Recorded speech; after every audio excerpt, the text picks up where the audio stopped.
الشيطان الرجيم بسم الله الرحمن الرحيم الحمد لله رب العالمين والصلاة والسلام على رسولنا محمد وعلى آله وصحبه أجمعين. Filloj me emrin e Allahut Jashtëmëshirshëm dhe Shpirtplotit, Shënduesit të Madh ditës gjykimit. Allahun e falenderojmë, prej Allahut kërkojmë falje dhe ndihmë, dëshmojmë dhe deklarojmë që ai është një. Atij ka dhënë sundimi absolut, gjithë do të kthehemi te madhënia e tij, duke lutur Zotin e Madhërisëm, agjërimin, adhurimin dhe ibadetet e kësaj dite dhe ditëve të kaluara na këtë pranuar. E lutim Allahun na mësoj që të presim edhe ditët që na kanë bërë ti muaj shenjtë, me shpresën dhe lutjen që Zoti i Madhërisëm na i pranoj çdo vepër tuaj dhe tonë. Inshallah ditë kur do dalim para madhërisë Zotit, agjërimi dhe këto ibadete të muajit dëshmojnë për ne. Dashur vëllezër nderuara motra, do të mundohemi sot inshallah flasim rreth një teme që ne kemi marrë shtëpitë e muslimanëve gjatë Ramazanit. Natyrisht, kur kemi folur fillimin e muajit shenjtë Ramazanit, kemi thënë që muaji i shenjtë Ramazanit do të sjellë ndryshime në tënësitë e besimtarit dhe jo vetëm në rutinën e tij të përditshme, mirë po ndryshimet do të jenë thelbësore e prej këtyre ndryshimeve natyrisht edhe shtëpitë e besimtarëve do të jenë ndryshe jashtë Ramazanit dhe në Ramazan. Allahu i Madhërisëm me një ajet koranor na drejtohet duke na thënë: a është më mirë ai që ndërtesën e vet e themeloj në devotshmëri dhe në kënaqësinë e Allahut Madhërisëm, apo ai që ndërtesën e vet e themeloj buzë gremines duke u ofruar shkëmbë të zjarrit xhenemit, e Allahu i Madhërisëm thot nuk i udhëzon ata që janë zullumçar apo njerëzprishëm. Duke pas parasysh dashur vëllezër, prej këtij ajeti e kuptojmë që shtëpitë e besimtarit janë ato shtëpitë ngritura mbi themelet e devotshmërisë. Shtëpitë e besimtarit, shtëpitë e muslimanëve janë shtëpitë ndërtuara mbi themelet e devotshmërisë. Shtyllat e saj janë frika dhe respekti ka shi Zotit Madhërisëm.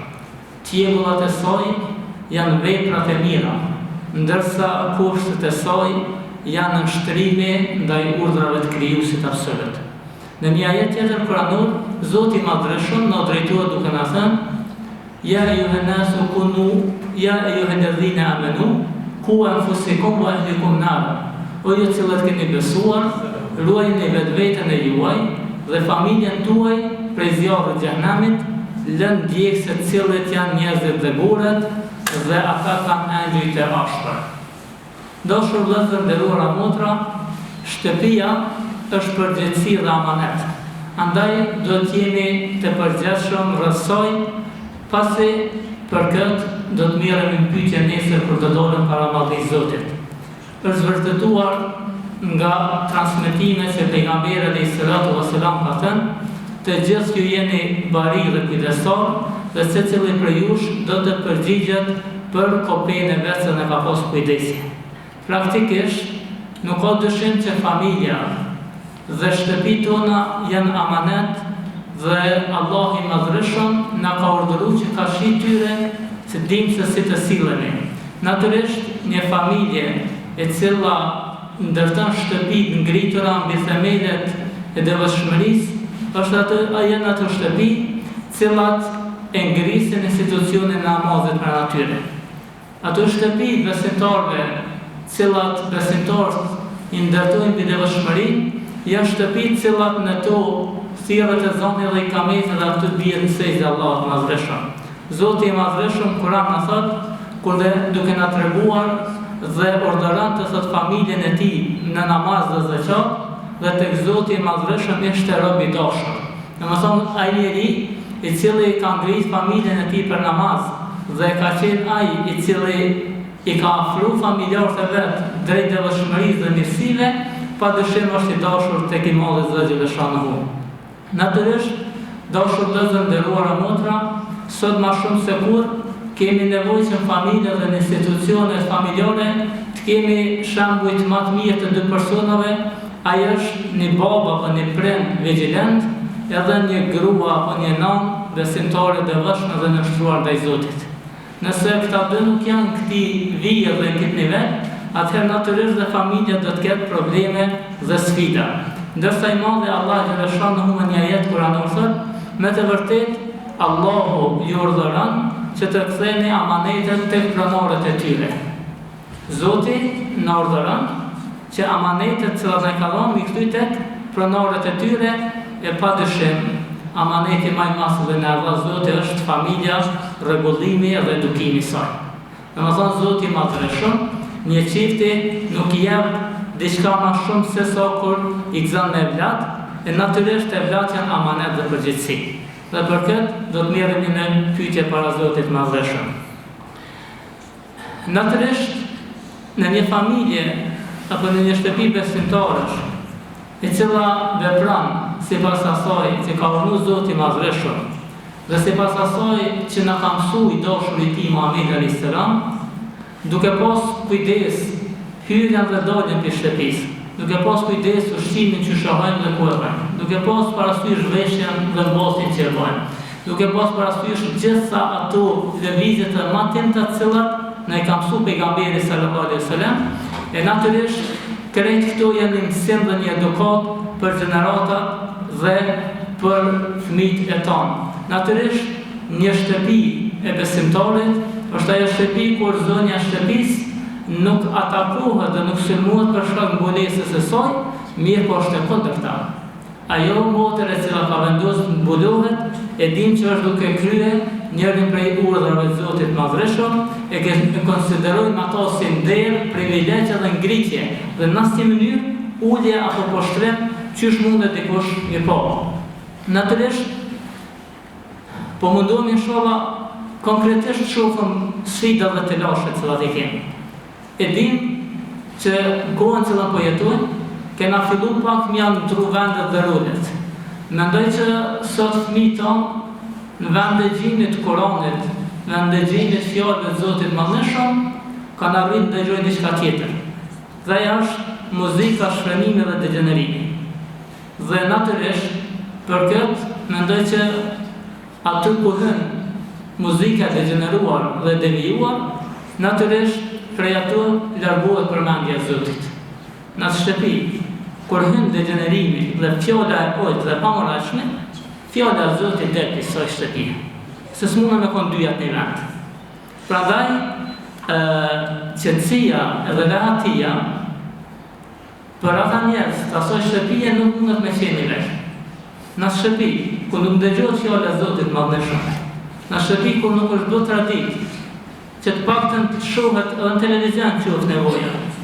Disa ajete kuranore që të ndëgjojnë fëmija dhe shtëpia vetë ndëgjojnë ajetet e Zotit, por aty ka hyrë muzika dhe degenerimi, atëherë aty s'mundet me pas qetësi, rehati edhe mirëkuptim. Për këtë, Zoti i madhreshëm në Kur'anin pjesën na thotë, e prej njerëzve thotë, ka që blejnë fjalë të kota. Subhanallah.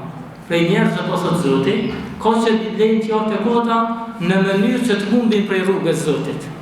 Dhe subhanallah, neve sikur degenerimi dhe shpënimin të paguajna me kostën tonë, vetë për paguajnë dhe vetë po e lojnë fakturën fund. Sepse pastaj po ankomi valla hoj, valla te, unë ka dojtë për një i devijon, i drogerun, i këto me ato, me këto probleme, nësa vetë po financojna në këtë drejtim. Dashur vëllezër, kur dietarët kanë shpjeguar që ta jetë edhe shprehjen me fjalë të kota, po i vlen fjalë të kota, kanë thonë tekstualisht Zoti ka folur këtu për muzikën e degeneruar. Konkretisht, fjalë të kota Zoti i madhreshëm i ka quajtur keq ato tekste me të cilat devijojnë rinia. Dhe sot ti kur është dëgjon një fëmijë atje në 5 vjet i ka, më mirë që i thëtë tekste dhe komëve në dyta dhe tëlta, se sa s'den me ta thonë asë një bismillah, e subhanallah, kjo është përgjithësi dhe amaneti e prindërve. Shtëpitë e besimtarëve, dashur vëllezër nderuara motra, janë ato që turpërohen prej Allahut madhreshëm. Janë ato shtëpi kur banorët e saj turpërohen ka shi madhështisë dhe madhnisë Zotit madhreshëm. Janë ato shtëpi ku në përmes çdo veprimi synohet veç një gjë, ajo është kënaqësia e Zotit. Ndërsa në lidhje me këtë është transmetuar nga pejgamberi alayhis salam se ka thonë, o ju njerëz, turprovni para Zotit madhveshëm me një turprim të vërtet. Do të me tormore para madhnisë Zotit. E turprimi real ndaj Allahut, ka thënë pejgamberi alayhis salam, është ruajtja e kokës dhe asoj që është brenda kokës. Si dhe ruajtja e stomakut dhe asoj që është brenda stomakut. Dhe etnia thot nga zbukurimi dhe sprovat e kësaj bote. Largohuni nga defrimet, kënaqësitë dhe devijimet e këtij dunjallahu, i cili është mashtrues. Natyrisht, dashur vëllezër nderuar motra, shtëpitë tona natyrisht që kanë nevojë për shumë gjëra. Mirë po, mos e harroni një gjë. Ma shumë se kur, shtëpitë tona kanë nevojë për një shtrim plot ndaj Zotit. Ka nevojë për namazën e Allahut dhe jo vetëm namazet formale. Ka nevojë për ato namazet kur rukuja, sejdja, lutja janë në nivelet më të larta. Ku shpirti i namazit ndjehet dhe jo vetëm rutina. Janë ato namaze kur neve e ndjen plotësisht afërsinë bashkë Zotit tonë. E ato namaze kur neve i bimë ruku dhe sejdë në bindjen e plot që ju kena dorëzuar madhështisë të Allahut madhëshëm, janë ato vende ku Kurani fisnik zën vend aty dhe anëtarët e familjes do të merren me to. Janë ato vende ku lexohen hadithet e Resulullahit dhe merren për mësim dhe për model. Dhe jo në si mënyrë dikush tjetër pas Resulullahit. Jo në si mënyrë të merret model dhe shembull dikush tjetër përveç atij i cili Zoti na bën shembull. Për cilën Zoti na thon Kurani ka thënë fi Rasulillahi uswatun hasana. Jo keni shembull më të bukur të kush? Tek Muhamedi alayhis salam.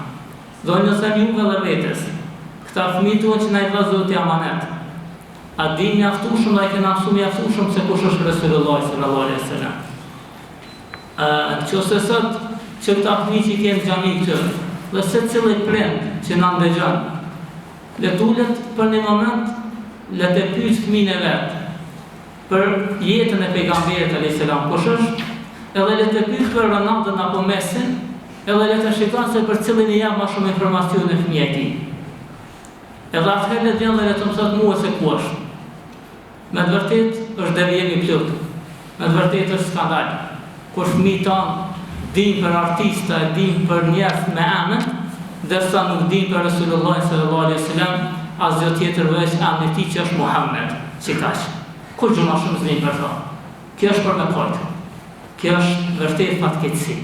Dhe duke i pas parasysh këto, dashur vëllezër nderuar motra, neve jemi të obliguar të thirrëm që familjen, cilën Zoti na la amanet dhe përgjegjësi, të mbjellën tek ta Kur'anin fisnik zemrat tyre, mbjellën tek ta shëndotyren më të pastërt Muhammed Mustafa alayhis salam, që janë ata të cilët dinë si të sillen shtëpi dhe dinë si të sillen rrugë. Që janë ata që dinë të respektojnë të moshuarit edhe të mëshirojnë të veçlit. Që janë ata që dinë çka flasin dhe çfarë ndëgjojnë. Që janë ata që dinë se ku ecin, ku shkojnë, ku hyjnë dhe ku dalin. Prandaj dashur vëllezër nderuara motra, mos harroni asnjëherë amanet na ka dhënë Zoti i Madhërisht dhe amanetin që na ka dhënë Zoti ka shtyre një ditë ku më na morë Allahun pyetje. Vallahi është vërtet për të çardhjen, nëse Zoti i Madhërisht na stolisi këtë botë me evlat, e neve s'ka japun hapun duke edukuar ata në frymën e tij. Vërtet kena me përgjegjësi të madhe para Zotit, nesër kur do dolëm para tij, e lutim Zotin e Madhërisht që vërtet shtëpitë tona të jenë prej shtëpive të devotshmërisë, të jenë prej atyre shtëpive ku nuk dëgjohet diçka tjetër përveç se asaj që Zoti është i kënaqur prej saj. Zoti ju shpërblet gjithë. Selamu alejkum wa rahmetullahi wa barakatuh.